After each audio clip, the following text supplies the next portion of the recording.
There is a kind of mind that can strip a person bare without raising a single question. It doesn't chase. It doesn't demand. It simply exists. And people, unable to stop themselves, pour out the truths they swore to carry to the grave. This is not kindness. It is not friendship. It is the cold mastery of perception, silence, and the subtle manipulation of comfort. Machiavelli understood that most secrets die not because they are pried loose, but because the one holding them finds a shadow they trust more than the light. The weak hunt for confessions and are met with walls. The strong create an invisible gravity, pulling words, details, and hidden confessions without a trace of effort. Today, you will learn the architecture of unspoken extraction, how to make others need to reveal themselves, and how to take without ever appearing to take. If you value power over the illusions that blind others, subscribe now and step into the quiet, dangerous world where the truth comes to you. In every exchange, the instinct is to pull truth from others by asking for it. Yet the more truth is demanded, the more it resists. When questions press too close, defenses rise, and what is given is diluted, rehearsed, safe. But when the space remains open and unanswered, the truth flows unguarded, offered willingly, not taken. You never demand what you want to possess. You let them hand it to you as if it were their idea. This is the first principle. Never demand truth. Make them eager to supply it. You do it by holding a quiet, steady gaze that suggests patience without need. You resist the urge to fill the conversational gap. The pause grows. It unsettles them. They feel a pull to speak, to relieve the weight of that silence. In their rush to end it, they step closer to the very thing you came for, a piece of themselves they would never give. Under direct pressure, as Machiavelli observed, men are less guarded when they believe they choose their own surrender. You give them the illusion of choice, knowing it was never theirs. Discomfort is fertile soil for secrets. You don't fertilize it with questions. You starve it with stillness. No verbal cues, no rescuing words, no signs of impatience. Your lack of reaction forces them to question what you know, what you think, what you're waiting for. And in that questioning, they overcompensate. This is the empty chair method. You are there, but your presence is only a frame around their need to be understood. They will talk themselves into exposure, and when they do, you will accept their offering without surprise, without reward, without any signal that it mattered. The less value you show, the more they will keep giving, chasing the approval you never promised. Human interaction is built on the silent ledger of exchange. Every confession, every detail offered, creates a weight that demands balance. When one side discloses, the other feels the pull to reciprocate, whether or not it serves their interests. This reflex operates beneath awareness, bypassing caution. It is not logic that compels them to speak. It is the instinct to restore equilibrium, to match the perceived intimacy that has been granted to them. In this hidden economy, vulnerability is currency, and the one who controls when, how, and why it is spent controls the conversation itself. You do not take their secrets by force. You make them feel that silence would be a breach of fairness. You let them believe they are standing in a space where both of you are exposing something rare, something fragile. The fastest way to get there is to appear to confess first, not a truth that can cut you, but one carefully crafted to look unguarded. You select it with precision, harmless in fact, potent in impression. You deliver it with the cadence of someone stepping past a personal threshold. They see your hand opening and instinctively open theirs. They don't see the trap because it feels like a gift. And as Machiavelli observed, men are won over less by force than by the appearance of trust. Your false trust is the trigger. Their compulsion to reciprocate is the chain that pulls their truth into the open. The real danger for them is that they mistake the moment for equality. They believe the door swings both ways, when in reality, only theirs is truly open. You remain concealed, hidden behind your offering, letting them wander deeper into exposure without realizing they are alone. This is the illusion of shared vulnerability. You look like you've met them in the middle, but you've never taken a single step forward. You watch as they give you pieces of themselves to keep the balance intact, not realizing that you have no intention of paying in kind. The execution must be flawless. Your confession should be textured, relatable, and designed to trigger personal association in their mind. It should invite them to recall their own experiences and feel the urge to match you. You do not rush. You do not overemphasize. You let the weight of your carefully chosen words settle in the space between you. And then you wait. Their mind will begin searching for something to give back, something that feels equivalent in intimacy. The beauty is that they will choose it themselves, thinking it is safe, thinking it is natural, thinking it is voluntary. This is the false key. It opens nothing of yours, yet it unlocks what they guard. When it works, and it will, you will watch them lean forward, soften their tone, and step willingly into disclosure. And when they speak, you do not interrupt. You do not react with shock or eagerness. You allow their own momentum to carry them further than they intended to go. In their attempt to match you, they will overshoot. They will give you more than you implied, more than you asked for, and more than they will even remember sharing in detail. That is the quiet elegance of this approach. The absence of force, the appearance of balance, the reality of one-sided exposure. You will leave the exchange carrying everything they have placed in your hands, while they carry nothing of yours. And because they believe the exchange was mutual, they will return to you again, ready to give more, still convinced that they are receiving as much as they are offering. What they don't see is that you have mastered the oldest trick of power, to seem as if you are giving, while taking everything in the natural rhythm of conversation. Pauses are rarely accidental. Most people rush to fill them, terrified of leaving their thoughts exposed. The silence feels like judgment, like a shadow over their words. What begins as a harmless gap becomes a mirror in which they see their own uncertainty and scramble to erase it. That scramble is where truth slips out. You underestimate the weight of what happens when you stop speaking. The moment your voice fades and you let stillness settle, their mind turns against them. The silence is not absence. It is pressure. You are no longer a participant in the exchange. You become an observer, an evaluator, and as they feel your eyes on them, their confidence begins to fracture. In that fracture, they will speak more than they intended. The human mind is conditioned to seek balance. When your silence tips the scale, they rush to restore equilibrium. That rush is sloppy. Words spill without control.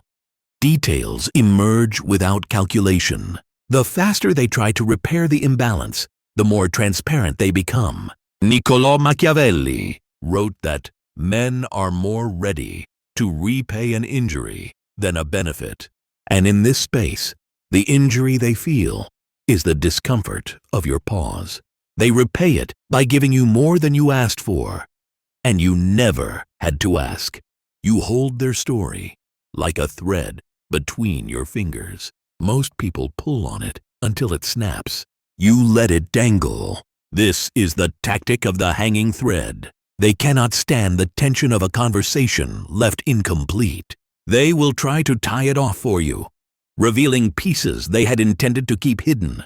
Every second you withhold, your reaction deepens their need to fix the unfinished picture they think you see. The trick is not to make the pause polite. Politeness gives them safety. You let it stretch just past the point of comfort, just long enough that they feel naked inside it. Your expression remains still, your breathing unhurried. You do not rescue them from the silence. You let them drown in it, and drowning minds will grasp for anything, even the truth they meant to conceal. Silence, when placed correctly, is sharper than interrogation. It slices through rehearsed lines and leaves only raw impulse. You don't chase their words. You stand still and let them run into you. They believe they are filling empty space. In reality, they are building the very rope you will use to pull their truth from them. Some people believe that trust is built through honesty, shared history, or goodwill. In reality, it is often forged in something far simpler, the subtle recognition of the self in another. When someone detects their own emotions, movements, and rhythm echoed back at them, their defenses soften. They feel seen, and the mind, desperate to protect the illusion of mutual understanding, begins to trade guarded truth for perceived connection. There is a certain hunger in every person, the hunger to be understood. Without the exhausting work of explanation, you feed that hunger, not by speaking, but by becoming their reflection. You match their tone. You align your posture.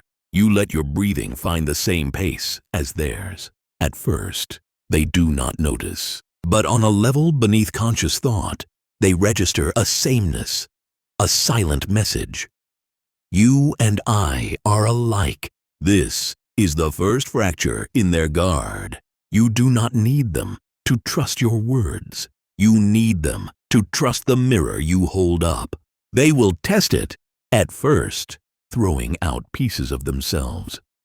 An expression, a phrase, a fragment of emotion, to see if it comes back intact. When you repeat it subtly, when you let their words reappear on your tongue with a slight variation, they feel understood. And as Machiavelli observed, men are more ready to repay an injury than a benefit, because gratitude is a burden. By offering the benefit of recognition, you make them bear that burden, and they repay it in confessions. The power is in the precision. If they cross their arms, you do not instantly mimic the gesture. You let a moment pass, then casually do the same, as if your body simply arrived there. If their voice drops when they speak of a certain event, yours follows, just enough to register subconsciously. In conversation, when they say, "It's been a hard week," you do not probe or pry. You tilt your head, let the silence stretch, and repeat, almost as a question, "A hard week?" That repetition is an open door, and most people will step through it, filling in the space with details you never had to request. Mirroring is not flattery. It is alignment. It does not tell them they are right, but it convinces them they are not alone in their perception. That feeling is addictive. Once they sense it, they will chase it, offering more of themselves in the hope that the mirror will keep reflecting. They will speak longer, reveal more, and drift into topics they never planned to share. The more they see themselves in you, the less they realize they are speaking into a trap. This is where most amateurs fail. They make the mirror too perfect, too obvious. If you mimic every gesture, match every word, the illusion cracks and suspicion floods in. The true art lies in imperfection, in making the reflection look accidental. A mirror with a faint distortion is more believable than one that copies every angle flawlessly. Your role is not to copy, it is to echo, to give them just enough of themselves that they lean closer to see the rest. In the end, you will have said very little of substance. You will have offered no real truths about yourself, no dangerous admissions, and yet they will feel as though you have been open, warm, and understanding. That is the essence of the reflective surface, letting them see only what they need to feel safe, while you quietly take what they give away.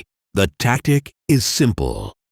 Become their echo without becoming their shadow. Let their own reflection convince them the space is safe, and they will cross its threshold willingly. By the time they realize the mirror has no depth, their secrets will already be in your hands. There is a peculiar quirk in human communication. The urge to correct a flawed understanding is often stronger than the urge to conceal truth. When an audience senses even a small gap between their message and its reception, they instinctively fill it. In that act of clarification, details escape. Details that would have remained guarded had they believed their point was already understood. You know this instinct well. You have felt it yourself. The frustration that rises when someone seems to almost understand, but not quite. That irritation drives people to speak more, to choose sharper words, to reveal layers they had no intention of exposing. The key is to hold them in that space, the space between being heard and being truly understood.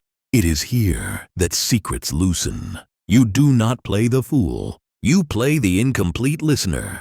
Your eyes remain attentive, your posture engaged, your tone even. You repeat a part of what they said, but simplify it. Shave off the nuance, flatten the meaning. They will rush to restore it, to rebuild the complexity you just erased. And in doing so, they give you more than you asked for. As Machiavelli warned, men are driven by two principal impulses, either by love or by fear. In this case, it is neither. It is by the discomfort of being misunderstood. The trick lies in balance. If you distort too much, they will see through you and close the door. If you understand too well, they will feel no need to elaborate. You must hover at the edge of comprehension, offering just enough accuracy to seem engaged, but just enough error to demand correction. A single misplaced word, a slightly altered interpretation, is often enough to provoke the flood. When they explain, you do not interrupt. You nod slowly. Let your expression shift as if clarity is arriving in fragments. You let them watch you understand in real time, and they will keep talking until they believe you finally see the full picture. By then, you will have gathered far more than they plan to share. This is the incomplete puzzle. You hold a handful of their pieces and place them on the table, but you leave gaps. Gaps they feel compelled to fill. And because they believe the puzzle is theirs to finish, they never notice that the image you are building belongs entirely to you. In the end, they walk away satisfied, certain they have straightened out your confusion. What they don't realize is that their effort to correct you was never for your benefit. It was a performance for themselves, to prove that they were understood. And in that performance, they dropped the very truths they once swore they would keep hidden. Pride is the most deceptive form of vulnerability. It disguises itself as strength, as control, as superiority. Yet beneath it lies a compulsion, The need to be recognized, to be admired, to be seen as significant. When the environment is shaped to feed that need, even the most guarded mind begins to open. Information flows, not because it is asked for, but because it is offered in the service of self-display. You understand this hunger. You have seen it in their eyes. The faint brightening, when they believe their insight is valued. The subtle shift in posture, when they think they are teaching you. These are the moments when they lean forward, both physically and psychologically, eager to fill the space with their own brilliance.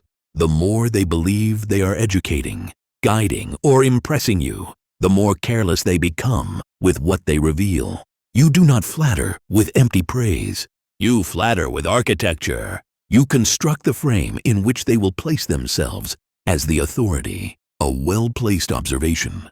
You've clearly seen this before. Or a gentle prompt. What would you do in that situation? Turns the conversation into a stage.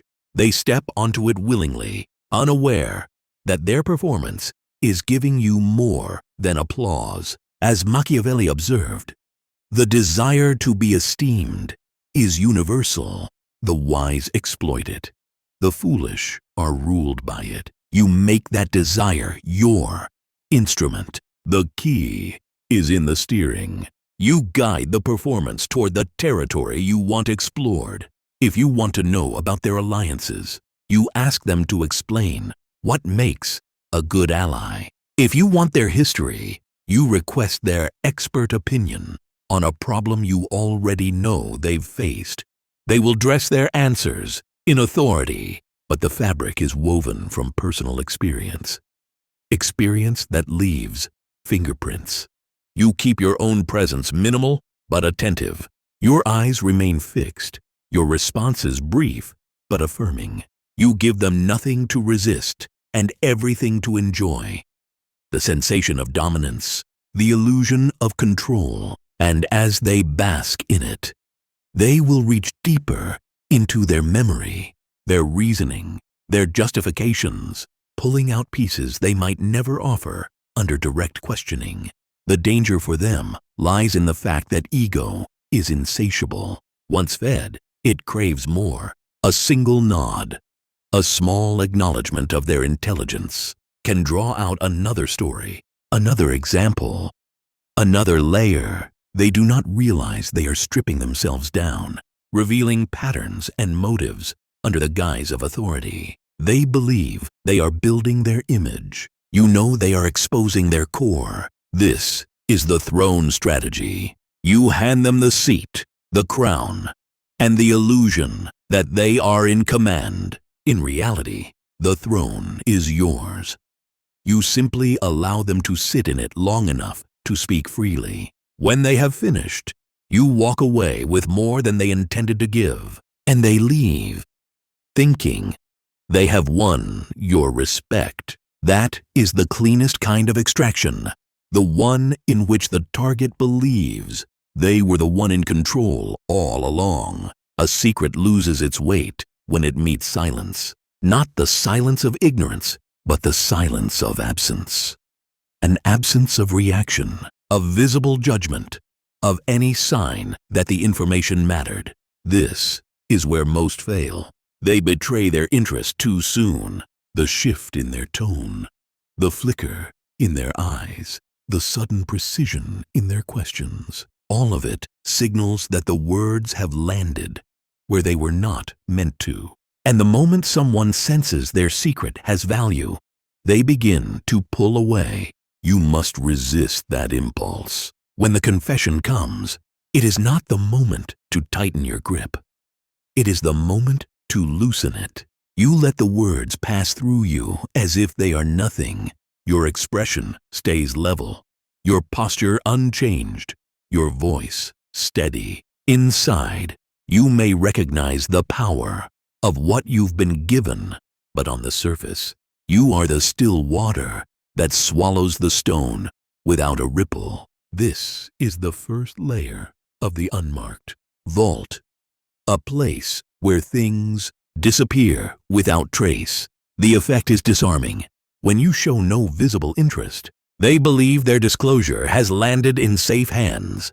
They may even wonder if you understood its significance. And as Machiavelli understood, men forgive more easily the death of their father than the loss of their inheritance. In this case, their inheritance is the control over their own story.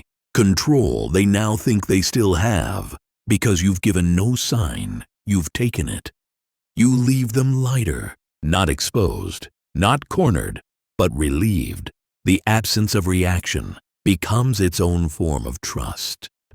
One they will keep returning to. Over time, this forms a loop. They bring you more, you react less, and the cycle deepens. They begin to seek you out, not because they owe you, but because they need the release. Each time, they hand over more, never realizing the accumulation of what you now hold. This is where the trap closes. The secret you gain today is only the beginning. By making yourself the one place they can unburden without consequence, you ensure that the flow never stops. And the most valuable information is rarely what comes first. It's what arrives later, after they believe there is no danger in speaking freely. The power is not in the secret itself. It is in the habit of giving it to you.